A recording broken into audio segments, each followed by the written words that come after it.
Kodumbu അക്ഷരാനഗർ resident welfare സൊസൈറ്റിയുടെ അക്ഷരകീർത്തി പുരസ്കാരം വൈശാഖന് സമർപ്പിക്കും.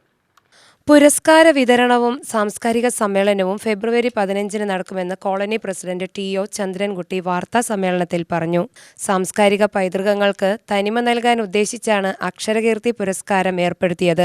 കലാസാഹിത്യ വാദ്യ മേഖലകളിലുള്ള നഞ്ചിയമ്മ, കല്ലൂർ രാമൻകുട്ടി മാരാർ, സദനം ഹരികുമാർ, മട്ടന്നൂർ ശങ്കരൻകുട്ടി മാരാർ ഉൾപ്പെടെയുള്ളവർക്ക് പുരസ്കാരം നൽകിയിട്ടുണ്ട്.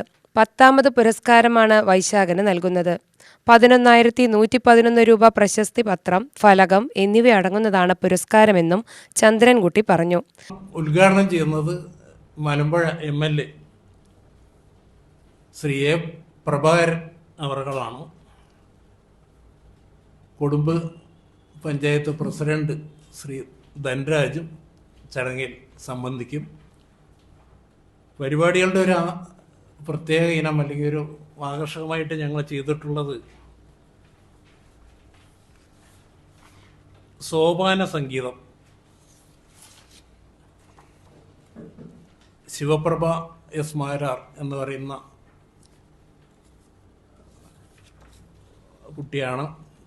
Secretary advocate Swamidas, advocate Mohandas Palat എന്നിവരും വാർത്താ സമ്മേളനത്തിൽ പങ്കെടുത്തു.